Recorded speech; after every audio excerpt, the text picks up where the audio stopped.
Eu quebrei mais de 200 imagens de Nossa Senhora com minhas próprias mãos. Durante 15 anos, subi no púlpito todo domingo e gritei para milhares de fiéis que Maria era um demônio disfarçado, que venerar a mãe de Jesus era idolatria, que católicos iriam para o inferno por causa dela. Eu tinha uma igreja com 8.000 membros, carro importado, casa de 2 milhões, e um ódio cego que eu chamava de zelo santo. Até o dia em que perdi tudo. Minha esposa me abandonou. Descobri um câncer terminal. Minha igreja me expulsou. E numa noite de desespero, quando eu coloquei a arma na boca para acabar com tudo, foi ela quem apareceu, a mesma que eu chamei de demônio por anos. Nossa Senhora. Meu nome é Carlos Eduardo. Fui pastor evangélico por 15 anos. E essa é a história que a igreja não quer que você saiba. Mas antes de eu te contar o que Nossa Senhora me disse naquela noite, você precisa entender a profundidade do meu ódio. Se você ama Nossa Senhora, se você já sentiu o poder dela na sua vida, inscreva-se agora neste canal, deixe seu like e ative o sininho, porque o que eu vou revelar nos próximos minutos pode mudar completamente sua fé. E compartilhe esse vídeo com urgência. Alguém que você ama precisa ouvir isso hoje. Eu cresci numa família católica fervorosa em Aparecida do Norte. Minha avó rezava o terço todo dia. Minha mãe tinha um altar em casa com mais de 30 imagens de Nossa Senhora. Aparecida, Fátima, Guadalupe, Perpétuo Socorro. Cada uma tinha uma história, uma promessa, um milagre. Mas aos 17 anos, depois que meu pai morreu num acidente de carro voltando da novena, eu culpei Deus, culpei Maria. Onde estava a mãezinha do céu quando meu pai precisou dela? Onde estava quando ele sangrava sozinho naquela estrada? Minha mãe tentou me consolar. Filho, Nossa Senhora sabe o que faz. Mas eu não queria consolo. Eu queria respostas. Eu queria culpados. Foi quando conheci o pastor Anderson numa praça do centro. Ele estava pregando e disse algo que me fisgou. Vocês ficam rezando para uma morta enquanto Jesus está vivo. Me aproximei depois. Conversei com ele por 3 horas. Ele me mostrou versículos que eu nunca tinha lido. Me disse que Maria teve outros filhos, que ela era uma mulher comum, que o diabo usava a imagem dela para desviar pessoas de Jesus, que meu pai tinha morrido porque estava no caminho errado, idolatrando uma criatura ao invés do Criador. Carlos, ele segurou meu ombro. Seu pai morreu indo para uma novena. Você não acha que Deus estava tentando mostrar algo? Aquilo me quebrou e me reconstruiu, mas do jeito errado. Em 3 meses eu estava convertido e batizado nas águas. Em 2 anos, era pastor auxiliar. Em 5 anos, tinha minha própria igreja. Ministério Só Jesus Salva. E eu era implacável. Minha especialidade era converter católicos. Eu conhecia cada dor, cada dúvida, cada questionamento deles, porque eu tinha sido um deles. Organizava eventos chamados Quebra-Quebra Santo. Ex-católicos traziam imagens de Nossa Senhora para destruir na frente da congregação. Era um ritual. A pessoa subia no altar, contava sua história de libertação da idolatria e quebrava a imagem com um martelo que eu mantinha no púlpito. Eu filmava tudo. Postava com legendas provocativas. Mais um demônio de gesso destruído. Maria não salva, só Jesus salva. Os vídeos viralizavam. Católicos me xingavam nos comentários. Eu adorava. Cada xingamento era uma prova de que eu estava incomodando o inferno. Mas o pior eu fazia nas pregações. Eu estudava cada aparição mariana para encontrar contradições. Fátima, hipnose coletiva. Guadalupe, pintura fraudulenta. Aparecida, uma estátua de barro que não pode fazer nada por vocês. Eu gritava do púlpito: Maria está morta, morta! Se ela tivesse poder, você acha que ela deixaria vocês sofrendo? Ela não responde porque não pode responder. Conversem com Jesus diretamente. A congregação explodia em aleluias e glórias. Ex-católicos choravam de alívio. Finalmente alguém dizia a verdade que eles precisavam ouvir. Dr. Marcos Pereira, teólogo e ex-padre que virou pastor, foi meu mentor por 10 anos. Ele tinha sido padre por 20 anos antes de conhecer a verdade. Me ensinou táticas sofisticadas de desconstrução mariana. Carlos, ele me dizia em nossas reuniões semanais, Maria morreu, não subiu aos céus. Isso é paganismo romano misturado com cristianismo. Constantino criou essa heresia para agradar os pagãos que adoravam deusas mães. Nós somos os verdadeiros cristãos. Os católicos são vítimas de 1700 anos de engano. Ele me deu uma biblioteca inteira de apologética anti-mariana. Li cada livro. Decorei cada argumento. Fiz cursos nos Estados Unidos com os maiores teólogos protestantes. Me especializei em Mariologia comparada. Basicamente, como provar que Maria não é o que os católicos pensam. Escrevi um livro, A Verdade sobre a Falsa Rainha do Céu. Vendeu 50.000 cópias em 2 anos. Fui em mais de 200 podcasts.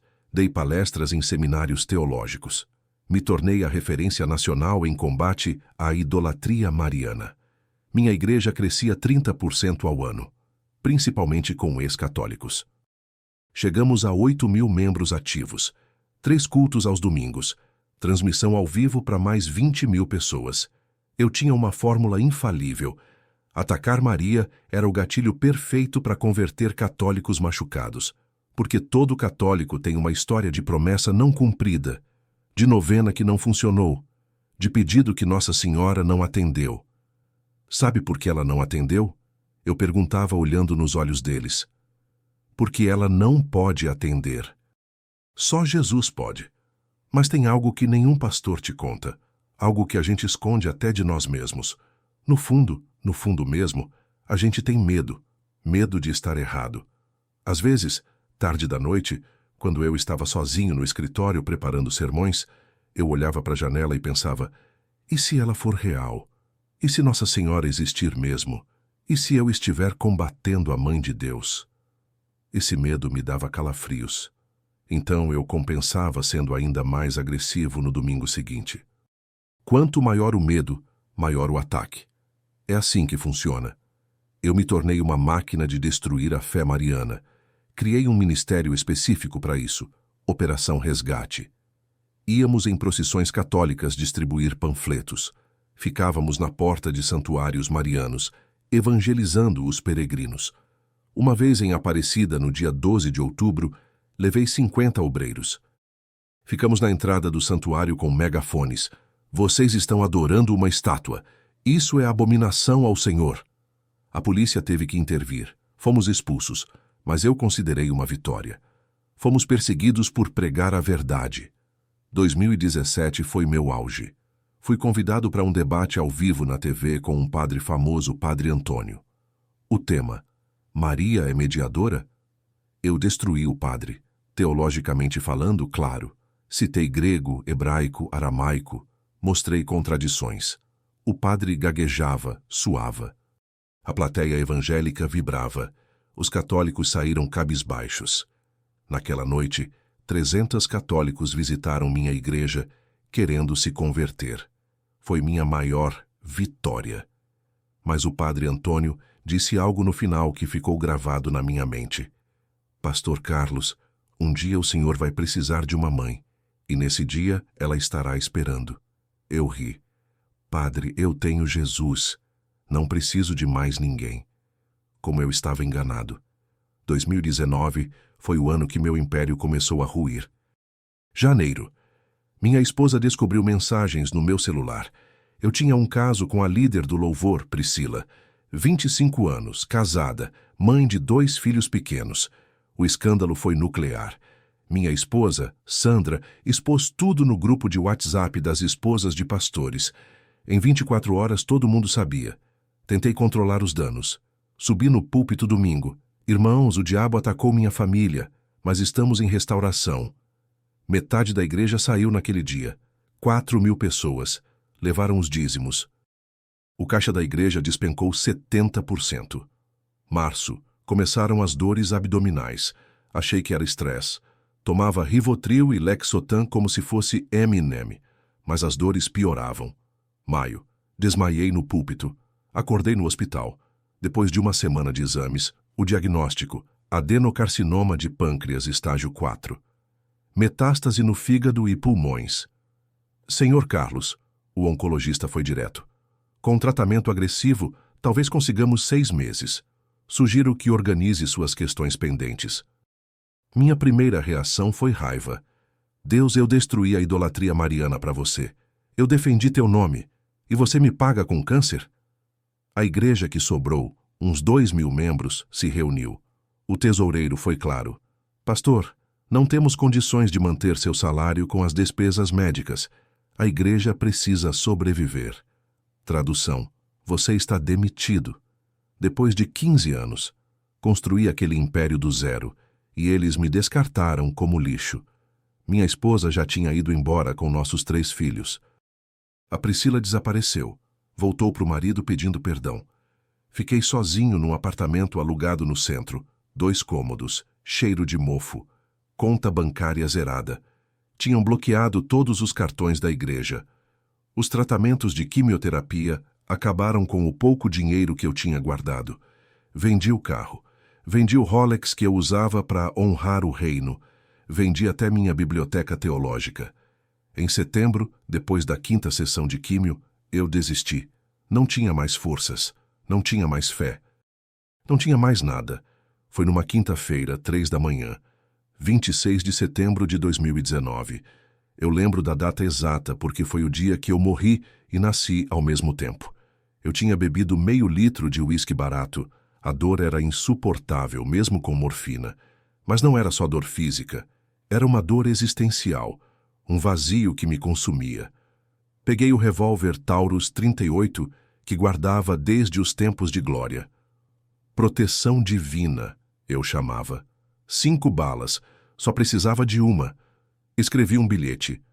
Deus me abandonou. Não aguento mais. Sentei na cama. Coloquei o cano na boca. Senti o gosto metálico do ferro. Meu dedo no gatilho. Comecei a pressionar. E então aconteceu. A temperatura do quarto mudou. É difícil explicar. Não ficou mais quente, nem mais frio. Ficou diferente. Como se o ar tivesse se tornado mais denso, mais vivo. Um perfume tomou conta do ambiente. Rosas, mas não rosas comuns. Era como se cada molécula do ar tivesse se transformado na essência mais pura de rosas. E então, eu a vi. Não foi visão. Não foi alucinação do uísque. Não foi delírio da morfina. Ela estava ali no meu quarto escuro. Mas não era a imagem que eu conhecia das igrejas católicas.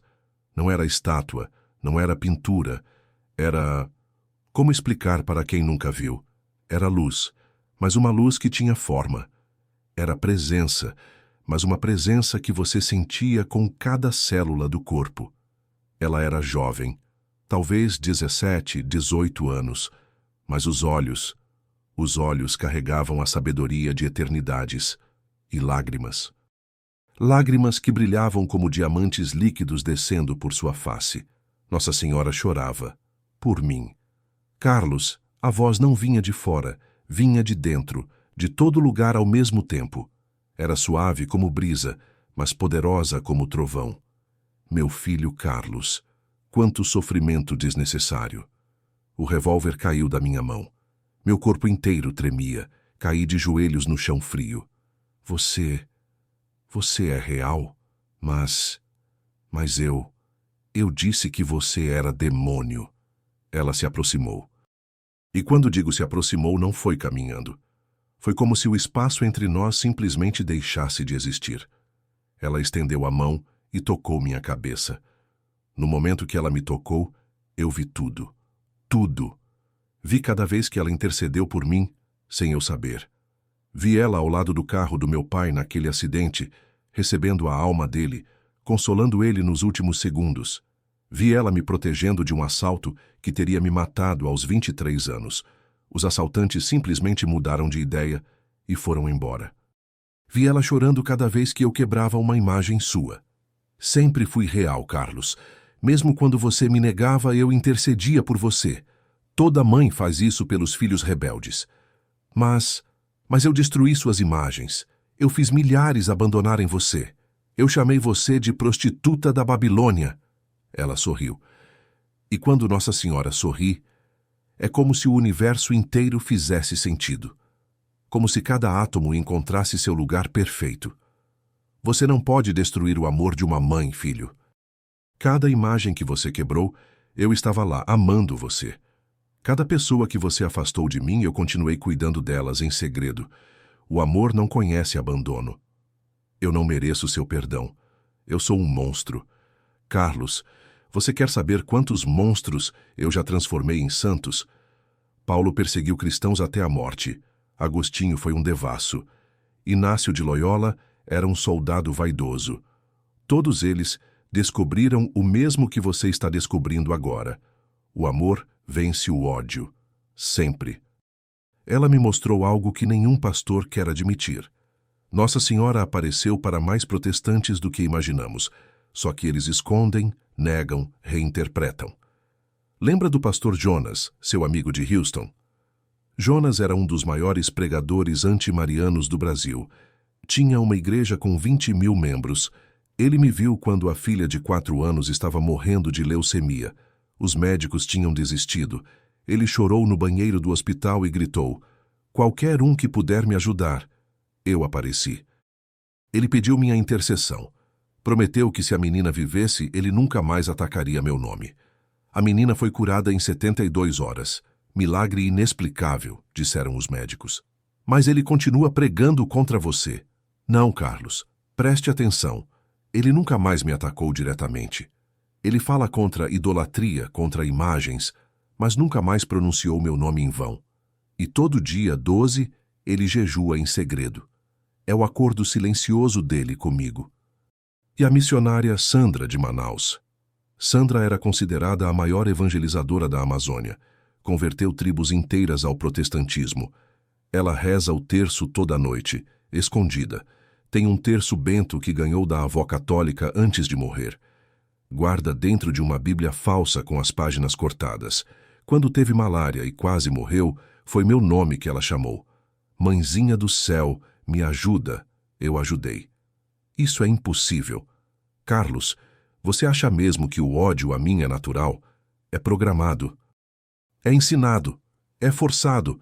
Mas o amor de um filho pela mãe, esse é natural. Por isso tantos pastores me procuram em segredo.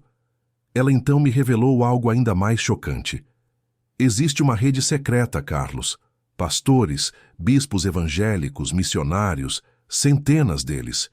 Eles se reúnem online em salas criptografadas, compartilham experiências comigo, rezam o rosário juntos via webcam, se chamam de Filhos Ocultos de Maria. Você está mentindo? Bishop Robert, da Igreja Mundial do Poder. Pastor Fernando, da Catedral da Bênção. Apóstolo Marcos, do Ministério Internacional. Missionária Débora, da Missão Sem Fronteiras. Querem mais nomes? Eu conhecia todos eles. Eram ícones do protestantismo, gigantes da fé evangélica. Por que se escondem? Medo, Carlos. O mesmo medo que você tinha. Medo de perder o poder, o prestígio, o sustento. Medo de admitir que estavam errados. É mais fácil viver uma mentira confortável do que enfrentar uma verdade revolucionária. Mas isso é hipocrisia. É sobrevivência. O sistema religioso é cruel com quem sai da linha. Você acabou de experimentar isso. Eles te amaram enquanto você produzia. Te descartaram quando você caiu. Imagina o que fariam se descobrissem que você ama a Mãe de Deus? Ela me mostrou mais. Cultos secretos em porões de igrejas evangélicas. Pastores com altares marianos escondidos em cofres. Grupos de WhatsApp com códigos onde pomba branca significa Nossa Senhora. Pastor Roberto, de São Paulo. Igreja de 15.000 membros. Toda sexta-feira, meia-noite, ele vai sozinho ao santuário de Aparecida. Entra encapuzado. Fica 3 horas de joelhos diante de mim. Chora como criança. Pede perdão pelos ataques que faz no domingo. Isso é loucura. É desespero. Ele sabe a verdade, mas está preso demais para sair. A igreja dele fatura 2 milhões por mês. A família inteira depende disso. Os filhos estudam em escolas caras. A esposa tem um padrão de vida. Como ele vai explicar que tudo era mentira? Ela tocou meu peito bem onde doía mais. Mas o mais importante, Carlos, é o que eu vim te revelar sobre você mesmo. Sobre mim? Você nunca me odiou de verdade. Você odiava a sua própria ferida, a ausência da sua mãe. Como ela sabia? Minha mãe tinha morrido quando eu tinha 5 anos. Câncer de mama. Eu nunca falava sobre isso. Ela se chamava Maria também, não é? Era verdade. Maria Aparecida dos Santos. Morreu no dia 12 de outubro, dia de Nossa Senhora Aparecida. Cada imagem minha que você quebrava, você estava quebrando a dor de não ter tido uma mãe. Cada ataque contra mim era um grito de um menino de 5 anos que viu a mãe definhar até sumir. As lágrimas começaram. Primeiro devagar, depois torrencialmente. Você culpou Deus por levar sua mãe, depois culpou seu pai por não ter cuidado melhor dela, depois me culpou por não ter intercedido. Mas no fundo, você culpava a si mesmo. Por quê? Porque no dia que ela morreu você estava brincando no quintal. Não estava do lado dela. Você nunca se perdoou por isso. Achou que se tivesse ficado no quarto segurando a mão dela, ela teria vivido. Como ela sabia? Eu nunca tinha contado isso para ninguém. Ninguém. Carlos, sua mãe não morreu sozinha. Eu estava lá. Segurei a mão dela quando você não podia. Ela pediu para eu cuidar de você. E eu cuidei. Mesmo quando você me odiava, eu cuidei. Eu chorei como nunca tinha chorado. 20 anos de lágrimas represadas. 20 anos de ódio que na verdade era saudade. 20 anos de guerra contra quem só queria me amar. Sua mãe está comigo, Carlos. Ela acompanhou cada pregação sua contra mim. Sabe o que ela dizia? Meu filho está com dor.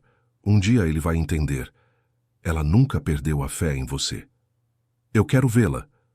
Ainda não é hora. Mas ela mandou um recado. Nossa Senhora se inclinou e sussurrou no meu ouvido. A voz mudou. Não era mais Nossa Senhora. Era...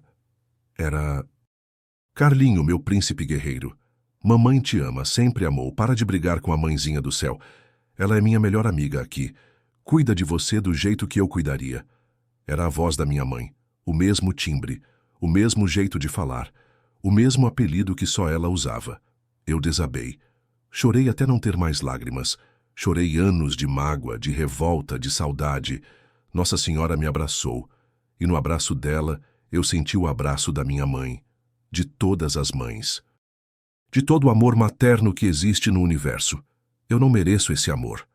Não existe mérito no amor de mãe, Carlos. Agora levanta. Você tem trabalho a fazer. Mas eu estou morrendo. O câncer. Ela colocou a mão sobre meu abdômen. Senti um calor. Não um calor físico, um calor vivo. Como se cada célula cancerígena estivesse sendo transformada em luz. Vá ao médico amanhã. Faça novos exames. Você está me curando? Eu sou a mãe do médico dos médicos. Peço e ele atende. Sempre atendeu. Vocês que complicam achando que precisa de mérito, de merecimento. Mãe não pede comprovante de bondade para ajudar filho. O que você quer em troca? Nada, Carlos. O amor não negocia. Mas se você quiser fazer algo, conte a verdade. Não precisa voltar a ser católico. Não precisa virar padre. Apenas conte a verdade. Eles vão me destruir. Os evangélicos vão dizer que estou possuído. Os católicos vão dizer que é tarde demais. E daí? Desde quando a verdade precisa de aprovação? Você vai descobrir que existe muito mais gente como você do que imagina. Corações divididos, vivendo uma fé pela metade, com medo de assumir que me amam. Ela começou a se afastar, ou melhor, começou a se dissolver na luz. Espera, eu tenho tantas perguntas. Teremos tempo, filho, muito tempo. Eu não vou a lugar nenhum, nunca fui. Sempre que precisar, me chame. Não precisa de imagem, não precisa de terço, só precisa de um coração de filho. Como eu vou saber que não foi alucinação? Ela sorriu uma última vez. Além dos exames médicos amanhã, você vai receber 3 sinais. Primeiro, alguém vai te dar uma rosa branca sem motivo. Segundo, uma criança desconhecida vai chamar você de tio padre. Terceiro, você vai encontrar a imagem que sua mãe mais amava. e ela sumiu. O quarto voltou ao normal. O cheiro de rosas se dissipou. Mas algo em mim tinha mudado para sempre. Não dormi o resto da noite. Às 7 da manhã estava na porta do laboratório. Refiz todos os exames. Tomografia, ressonância, sangue. Dr. Henrique me chamou no consultório 3 dias depois. Estava pálido, suando. Carlos, eu não sei como explicar isso. O que houve? O tumor não está mais lá. Nem o principal, nem as metástases. Nada. Zero. Como se nunca tivesse existido. Pode ser erro dos exames? Refizemos 3 vezes, em laboratórios diferentes. Carlos, em 30 anos de medicina, eu nunca vi isso. Câncer de pâncreas em estágio 4 não desaparece. É impossível. Mas eu sabia o que tinha acontecido. Saindo do hospital, ainda atordoado, parei num café. A atendente, uma venezuelana que eu nunca tinha visto, me entregou o café e disse: "Espera, senhor." Ela foi até o fundo do balcão e voltou com uma rosa branca. "Para usted. Não sei porquê, pero siento que necessita." Primeiro sinal. No caminho para casa, uma menina de uns 6 anos se soltou da mão da mãe e correu até mim. "Oi, tio padre." A mãe veio correndo, envergonhada. "Desculpa, moço, ela nunca fez isso. E o senhor não é padre, né?" Segundo sinal. Chegando no apartamento, encontrei uma caixa na porta, sem remetente. Dentro, embrulhada em papel de seda, estava uma imagem de Nossa Senhora das Graças. Embaixo, uma foto antiga. Minha mãe, grávida de mim, segurando exatamente aquela imagem. No verso da foto, a letra dela: "Para meu filho, quando ele entender." Terceiro sinal. Chorei o resto do dia. Mas não era choro de tristeza. Era choro de quem finalmente voltou para casa depois de estar perdido por décadas. Nas semanas seguintes, minha vida mudou completamente. O primeiro a me procurar foi Pastor Roberto, o mesmo que Nossa Senhora tinha mencionado. "Carlos, eu soube do seu milagre. Precisamos conversar." Nos encontramos num restaurante discreto. "Foi ela, né, Maria?" Confirmei com a cabeça. Ele começou a chorar ali mesmo, no meio do restaurante. "Eu não aguento mais, Carlos. Não aguento mais mentir. Não aguento mais atacar quem me salvou tantas vezes." Ele me contou tudo. As visitas secretas à Aparecida, o terço escondido, os milagres que teve que atribuir a anjos. Sabe quantos somos? Milhares, Carlos. Milhares. Tem um grupo secreto no Telegram. Rosário dos Pastores. 847 membros, todos líderes evangélicos. Ele me adicionou no grupo. As histórias eram impressionantes. Pastor James, da Inglaterra. Maria apareceu quando eu ia me suicidar. Hoje dirijo uma mega igreja anglicana. Ninguém sabe que rezo o rosário. Bispo André, de Moçambique. Nossa Senhora me curou de AIDS em estágio terminal. Tive que dizer que foi o Espírito Santo. Missionária Liu, da China. Maria me protegeu durante perseguição do governo. Aparecia na cela e me consolava. Oficialmente, digo que eram anjos. As histórias se multiplicavam, cada uma mais impressionante que a outra. Descobri que existe uma verdadeira igreja oculta. Pastores marianos escondidos em denominações protestantes. Eles se identificam por códigos. Um broche de pomba branca significa "Sou devoto de Maria." 3 toques no púlpito antes de pregar significa "Peço a intercessão dela." Alguns são mais ousados. Pastor Fernando, de Brasília, construiu uma capela secreta no subsolo da igreja. Só ele tem a chave. Lá tem uma imagem de Nossa Senhora de Fátima, velas, terços. Ele vai toda madrugada. "Como você justifica isso?" perguntei. "Não justifico. Vivo em agonia, mas não consigo parar. Ela me salvou tantas vezes, Carlos. Meu filho tinha leucemia. Minha esposa tentou suicídio. Eu tinha depressão profunda. Cada vez foi Maria quem interveio. Como eu posso negá-la?" O mais chocante foi descobrir sobre o pastor Anderson. Sim, aquele que me converteu. Roberto me contou. Anderson é o mais devoto de todos nós. Ele se chicoteia toda sexta-feira pedindo perdão por cada alma que afastou de Maria. Já tentou se matar 3 vezes. A culpa está destruindo ele. Procurei Anderson. Ele estava irreconhecível. 30 quilos mais magro, olheiras profundas, mãos tremendo. Carlos, você também? Ela me salvou, Anderson. Ele desabou. Chorou por 1 hora seguida. Eu sou um monstro, Carlos. Converti milhares de católicos. Afastei milhares de Maria. Sabe o que é carregar isso? Sabe o que é saber que você trabalhou para o inferno achando que trabalhava para o céu? Ela perdoa, Anderson. Ela me perdoou. Você não entende. Eu sei que ela perdoa. Ela já apareceu para mim 5 vezes. 5. Sempre chorando. Sempre dizendo que me ama. Mas eu não consigo me perdoar. A rede era maior do que eu imaginava. Descobri que até algumas denominações inteiras estão secretamente voltando a Maria.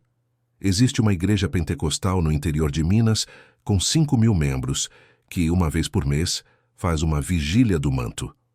Oficialmente, é vigília de oração. Na prática, eles passam a noite toda rezando o rosário. O pastor teve que criar uma teologia criativa. O rosário é meditação bíblica, irmãos. Em São Paulo, uma igreja neopentecostal transformou o mês de maio em mês da honra às mulheres de Deus. Todo mundo sabe que é o mês de Maria, mas ninguém fala abertamente. No Rio descobri algo ainda mais surpreendente. Um dos maiores templos evangélicos do Brasil tem uma imagem de Nossa Senhora escondida na pedra fundamental. O fundador, já falecido, era secretamente devoto. Deixou escrito em testamento: só seria aberto 50 anos depois de sua morte. Faltam 3 anos, mas o segredo mais bem guardado está no exterior. Nos Estados Unidos, existe um seminário teológico protestante que tem uma cadeira secreta de Mariologia aplicada. Só os alunos escolhidos a dedo sabem. Eles estudam as aparições, os dogmas, a intercessão. Quando se formam, voltam como pastores normais, mas carregando o segredo. Professor David, que leciona lá, me confessou: em 20 anos, formamos 300 pastores marianos infiltrados. Eles não podem revelar abertamente, mas plantam sementes. Um dia, quando for seguro, a verdade virá à tona. Comecei a perceber os sinais em todo lugar. Pastores que nunca atacam Maria diretamente. Igrejas que evitam pregar sobre ela. Líderes que ficam desconfortáveis quando o assunto surge. Uma pesquisa sigilosa de 2023, feita por um instituto cristão independente, revelou números chocantes. 73% dos pastores entrevistados anonimamente admitiram ter alguma forma de devoção ou respeito especial por Maria. 45% dos evangélicos brasileiros já pediram ajuda a Nossa Senhora em momentos de desespero. 31% guardam algum objeto mariano escondido: santinho, terço, medalha. 67% sentem desconforto quando ouvem ataques a Maria. 89% acreditam que Maria está no céu e pode interceder. 12% admitem rezar o Ave Maria em segredo. Os números reais são provavelmente maiores. Muitos mentem mesmo em pesquisas anônimas. Decidi fazer algo sobre isso. Criei uma pequena comunidade, Igreja do Caminho de Maria. Começamos com 12 pessoas, ex-protestantes na maioria, todos com histórias parecidas, todos tocados por Maria em segredo. Não somos católicos, não somos protestantes, somos algo novo. Cristãos que reconhecem Maria sem medo, sem dogmas complicados, sem hierarquias. Nossos cultos são simples. Lemos a Bíblia, cantamos louvores a Jesus e honramos Maria como a mãe que ela é. Rezamos o terço, celebramos suas festas, compartilhamos testemunhos. João, ex-presbiteriano. Maria me apareceu quando meu filho estava em coma. Os médicos tinham desistido. Ela disse: ainda não é a hora dele. Meu filho acordou no dia seguinte. Ana, ex-batista. Eu tinha pavor de Maria. Achava que era demônio, até o dia que ela salvou minha filha de um sequestro. Os bandidos simplesmente soltaram ela e disseram: a mulher de azul mandou soltar. Pedro, ex-assembleia. Fui pastor por 30 anos. Sempre senti um vazio. No dia que aceitei Maria, O vazio sumiu. Era ela que faltava. A comunidade cresceu. Em 6 meses, éramos 100. Em um ano, 300. Todos os domingos, alguém novo aparece. Sempre a mesma história. Não aguento mais fingir que não amo Maria. O mais bonito são as crianças. Filhos de ex-evangélicos que crescem agora podendo amar Maria abertamente. Uma menina de 7 anos me disse: Tio Carlos, eu sempre soube que Maria era boa. Eu conversava com ela escondida no banheiro. Mas nem tudo são flores. Sofremos perseguição dos 2 lados. Evangélicos nos chamam de hereges, apóstatas, endemoniados. Fazem vigília na porta da nossa igreja para expulsar demônios. Mandam mensagens de ódio, ameaças. Pastor Miguel, meu antigo discípulo, gravou um vídeo de 2 horas me desmascarando. Carlos vendeu a alma para o diabo católico. Teve 500 mil visualizações. Católicos tradicionais também desconfiam. Vocês não são católicos de verdade. Isso é protestantismo disfarçado. Voltem para a igreja verdadeira. Padre João, da paróquia local, me chamou para conversar. Carlos, vocês estão confundindo os fiéis. Ou são católicos ou não são. Padre, nós amamos Maria do nosso jeito. Não existe seu jeito. Existe o jeito da igreja. Mas Nossa Senhora não se importa com denominações. Ela continua aparecendo, salvando, intercedendo. Para católicos, protestantes, espíritas, ateus. Mãe não escolhe filho. Descobri casos impressionantes. Um imã muçulmano em São Paulo tem uma imagem de Nossa Senhora de Fátima escondida. Ele a chama de Mariam. Diz que ela é honrada no Islã, mas a devoção que ele tem vai além. Ela me curou de um câncer. Alá a enviou para me salvar. Um rabino judeu no Rio guarda um terço bento. Ganhou de uma freira quando o filho estava morrendo. Rezou escondido. O filho viveu. Não traí minha fé. Miriam é judia como eu. Um pai de santo em Salvador tem um altar para Nossa Senhora da Conceição. Ela é Iemanjá, é Oxum, é a Grande Mãe, não importa o nome. Um monge budista que conheci em São Paulo, Maria é uma manifestação de Kuan Yin, a Bodhisattva da compaixão. Ou talvez seja o contrário. Até ateus têm histórias. Carlos Eduardo, outro Carlos, neurocientista e ateu militante. Não acredito em Deus, mas vi Maria quando tive um AVC. Ela me guiou de volta. Não consigo explicar cientificamente, então não falo sobre isso. O que mais me impressiona é a criatividade de Maria para alcançar seus filhos. Ela aparece para muçulmanos como Mariam, para hindus como uma deusa, para indígenas como a Mãe Terra, para ateus como uma presença inexplicável. Ela fala a língua que cada um entende. Conheci uma ex-prostituta, Vanessa, que teve uma experiência única. Eu atendia num puteiro de luxo. Um dia, um cliente pediu para eu me vestir de Nossa Senhora.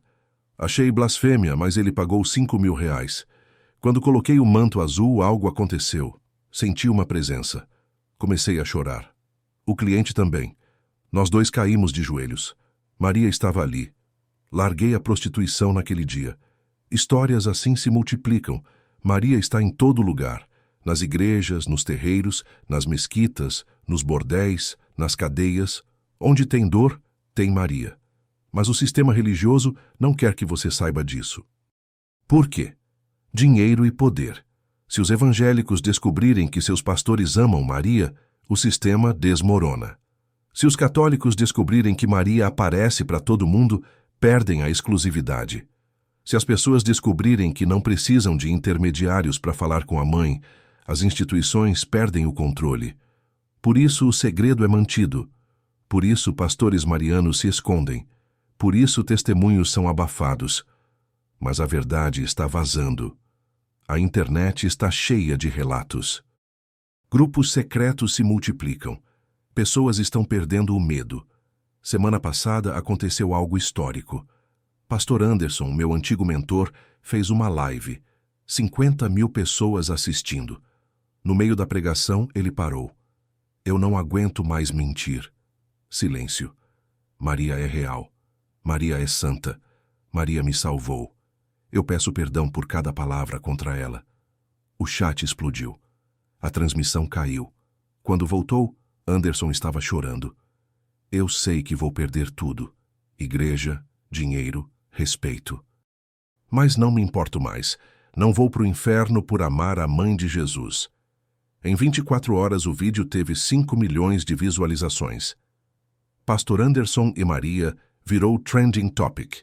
O efeito dominó começou. Outros pastores começaram a se manifestar. Pastor Ricardo, de Fortaleza. Anderson tem razão, eu também amo Maria. Bispa Sara, de Recife. Chega de hipocrisia, Maria me curou de depressão. Missionário Paulo, da África. Vi Maria ressuscitar uma criança. Não posso mais negar. A reação do sistema foi violenta. Anderson foi excomungado. Perdeu a igreja. A esposa pediu divórcio. Os filhos param de falar com ele. Mas algo inesperado aconteceu. Católicos começaram a acolher esses pastores arrependidos, não para converter, mas para apoiar. Dom José, bispo católico. Esses homens e mulheres são nossos irmãos. Maria os chamou. Quem somos nós para rejeitar? Comunidades ecumênicas marianas começaram a surgir. Católicos e ex-evangélicos juntos, rezando o terço, louvando Jesus. Honrando Maria. Mas o mais revolucionário ainda estava por vir. Mês passado vazou um documento do Vaticano, um estudo secreto de 500 páginas sobre manifestações marianas em ambientes não católicos. O documento confirma: Maria aparece para protestantes, muçulmanos, judeus, budistas, ateus. Milhares de casos documentados. O Vaticano sabia e escondeu. Por quê? O documento explica. Revelar isso poderia causar uma crise teológica. Como explicar que Maria aparece para quem a igreja considera herege ou infiel? A bomba explodiu. Católicos tradicionais em choque. Protestantes confusos. Teólogos em pânico. Mas o povo entendeu. Mãe é mãe. Não importa se o filho é católico, protestante ou ateu. Mãe não abandona filho. Recebi uma ligação inesperada. Era do Vaticano. Um cardeal queria me ver. Carlos, sua história está causando uma revolução. Não é minha história. É a história de Maria. Precisamos de pessoas como você, pontes entre os mundos. Eu não volto a ser católico. Não pedimos isso, seja o que você é, um filho de Maria. Isso basta. Hoje, 5 anos depois daquela noite com o revólver, minha vida é completamente diferente. A comunidade tem 3.000 membros. Não cobramos dízimo. Cada um contribui como pode. Nossa igreja é simples. Nosso altar tem Jesus no centro e Maria ao lado. Não fazemos proselitismo. As pessoas vêm porque Maria as chama. Cada domingo alguém novo chega chorando. Não aguento mais esconder que amo Nossa Senhora. Meus filhos voltaram. Sandra, minha ex-esposa, às vezes visita. Ela ainda é evangélica, mas não julga mais.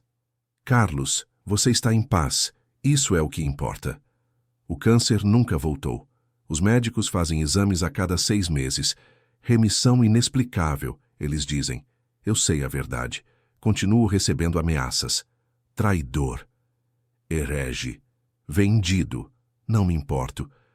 Quando você olha a morte de frente e é salvo pelo amor de uma mãe, as opiniões humanas ficam muito pequenas, mas também recebo mensagens de esperança. Pastor Carlos, sou evangélico há 30 anos. Chorei vendo seu testemunho. Finalmente posso amar Maria sem culpa. Sou católica. Sua história me fez entender que Maria é maior que qualquer igreja. Sou ateu. Não acredito em Deus, mas depois de te ouvir, conversei com Maria. Senti paz pela primeira vez. A revolução mariana está acontecendo. Silenciosa, subterrânea, mas poderosa. Pastores estão saindo do armário mariano. Católicos estão acolhendo ex-inimigos. Pessoas de todas as fés estão descobrindo a Mãe Universal. O sistema religioso está em pânico. As estruturas estão tremendo. Mas é tarde demais. A verdade saiu da garrafa. Maria está chamando todos os filhos de volta, não para uma igreja específica, mas para o amor, para o colo, para casa. Se você é protestante e está assistindo isso, eu sei o conflito no seu coração agora. Eu sei o medo, a confusão, as dúvidas. Deixa eu te contar um segredo. Aquela inquietação que você sente quando ouve falar de Nossa Senhora, aquele aperto no peito, aquela vontade inexplicável de chorar, não é o diabo te tentando. É uma mãe chamando um filho para casa. Você não precisa sair da sua igreja, não precisa mudar de religião, não precisa contar para ninguém. Apenas converse com ela, uma vez, no seu quarto, sozinho. Diga: Maria, se você é real, se você me ama mesmo eu te negando, me dá um sinal. E prepare-se, porque ela vai responder. Ela sempre responde. Pode ser uma rosa que alguém te dá do nada. Pode ser um perfume inexplicável. Pode ser uma paz que você nunca sentiu. Pode ser uma cura, um livramento, um milagre. Ou pode ser ela mesma, como foi comigo. E se você é católico, não use minha história para atacar protestantes. Muitos deles amam Maria mais do que você imagina. Eles só têm medo. Foram programados para ter medo. Tenham compaixão. O sistema religioso é uma prisão poderosa. Libertação leva tempo. E lembrem, Maria não quer guerra entre seus filhos. Ela quer união. Ela quer amor. Ela quer todos em casa. Ah, e aquele revólver? Eu guardei, não como arma, como lembrança. Está num quadro na minha sala com uma placa. No dia que eu apontei uma arma para minha cabeça, Nossa Senhora apontou o amor para o meu coração. Todo dia, alguém pergunta sobre o quadro, e eu conto a história. A história de um pastor que odiava Maria e foi salvo por ela. Minha avó católica estava certa o tempo todo. Ela morreu enquanto eu era pastor. Não pude ir ao enterro. A igreja não permitia participar de rituais pagãos. Mas sei que ela rezava por mim todo dia, terço na mão, foto minha no altar. Nossa Senhora, traz meu neto de volta. Vovó Maria. Sim, ela também se chamava Maria. Se a senhora está me vendo aí do céu, perdoa seu neto teimoso. Eu finalmente entendi. Finalmente voltei para casa. A senhora sempre dizia: Carlinho, Nossa Senhora nunca abandona um filho, mesmo que o filho abandone ela. A senhora estava certa, vó. Ela nunca me abandonou, mesmo quando eu quebrava as imagens dela, mesmo quando eu gritava que ela era demônio, mesmo quando eu convertia católicos. Ela estava lá, esperando, como toda mãe espera um filho rebelde voltar para casa. E para você que chegou até aqui, que ouviu toda essa história, se inscreve no canal, deixa o like, compartilha esse vídeo, porque em algum lugar agora mesmo tem um pastor chorando sozinho no escritório da igreja, olhando para uma imagem escondida de Nossa Senhora, morrendo de medo de ser descoberto.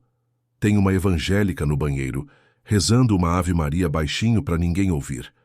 Tem um católico que não entende por que atacam a mãe de Jesus.